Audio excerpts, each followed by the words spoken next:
आध्यात्मिक साधना में मन, शरीर और ऊर्जा से जुड़े अलग अलग मार्ग होते हैं। कैसे जानें कि कौन सा मार्ग हमारे लिए अच्छा है? आपका मन जो कह रहा है वह फिलहाल आपको तार्किक और सीधा लग रहा है,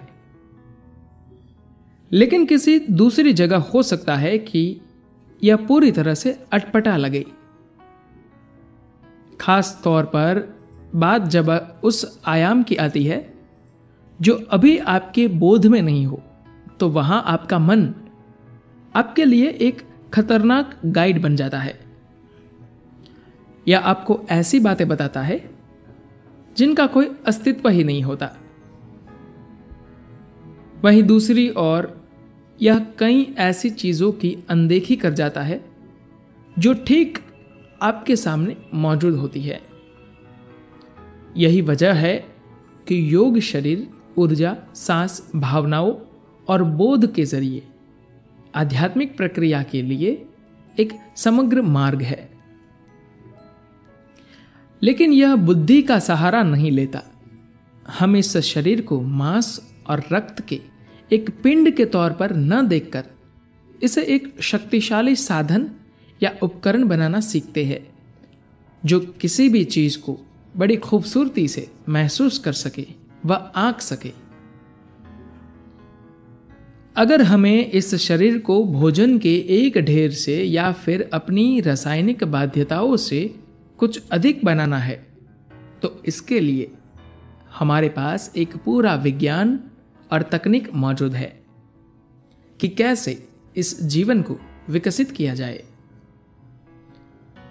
अभी जो भौतिक प्रक्रियाएं चल रही है, अगर आप उनसे पहचान बनाए बिना सहज रूप से यहां बैठ सकते हैं, अगर आप खुद को स्त्री या पुरुष रूप में जाने बिना सहज रूप से बैठ सकते हैं, अगर आप इस शरीर को बस एक उपकरण के तौर पर देख सकते हैं, इसका एक उपकरण के तौर पर इस्तेमाल करना सीख सकते हैं, तो आप देखेंगे कि यह अपने आप में एक बेहद शक्तिशाली उपकरण हो जाएगा।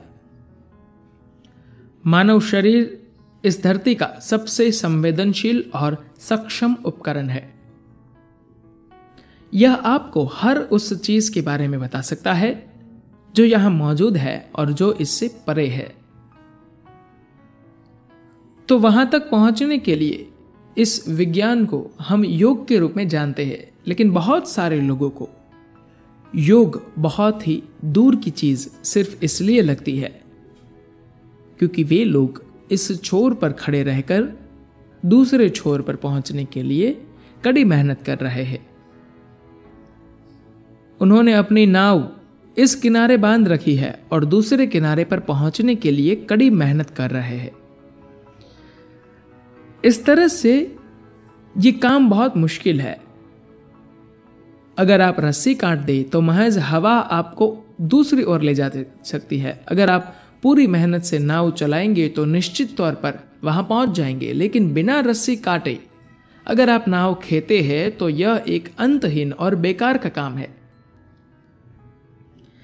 अध्यात्म की मार्ग की यही सबसे बड़ी दिक्कत रही है। लोग अपनी रस्सियां नहीं काटते, लेकिन वे दूसरे छोर पर जाने की कोशिश करते हैं।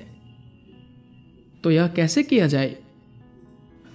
हम आपको ऐसी बातें सिखाने के बजाय जिसे आपका मन और दिमाग कभी स्वीकार नहीं करेगा और न ही उसे संभाल पाएगा, आपको अपना शरीर मोड़ने, सांस रोकने या कुछ ऐसी ही चीजें करने के लिए कह रहे हैं।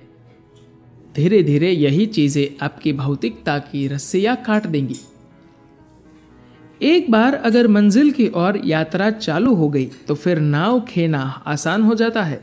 लेकिन महत्वपूर्ण चीज यह है कि आपको अपने जीवन में भौतिक और जो कुछ भी भौतिकता को बढ़ाता है या उसे ताकत देता है, उससे दूरी बनानी होगी। भौतिकता से जुड़े जितने भी बाध्यकारी आयाम है उनसे दूर रहे। आपका मन पूरी तरह से झूठा है, कृपया इस पर गौर कीजिए। आप किसी भी चीज से कुछ भी बना सकते हैं। आप किसी भी चीज के प्रति प्रेम का गहरा भाव जगा सकते हैं। या फिर उसी चीज के प्रति नफरत का गहरा भाव भी पैदा कर सकती है। आपका मन सुखद एहसास भी पैदा कर सकता है और दुखद स्थिति भी। इसलिए मन बिल्कुल भरोसेमंद नहीं है। यही वजह है कि हम शरीर और ऊर्जा पर फोकस करते हैं। ये दोनों चीजें कभी धोखा नहीं दे सकती। यह या तो घटित होती है या फिर घटित नहीं होती है। इसके भौतिक प्रमाण भी है। तो आध्यात्मिक साधना के शुरुआती चरणों के लिए मन के बजाय निश्चित तौर पर शरीर और ऊर्जा भरोसेमंद है। एक बिल्कुल अलग तरीके की जागरूकता ही यह सुनिश्चित कर सकती है कि मन एक फंदा बनने के बजाय एक सीढ़ी की तरह काम करे। लेकिन ज्यादातर मौकों पर एक अस्थिर मन, एक बाध्यकारी मन और बकवास करने वाला मन आगे बढ़ने की सीढ़ी के बजाय एक जाल की तरह काम करता है। यही वजह है कि मैं कहूंगा कि आने वाले अगले 100 सालों में दुनिया की कम से कम 30 से 40% आबादी योग का अभ्यास कर रही होगी। धन्यवाद।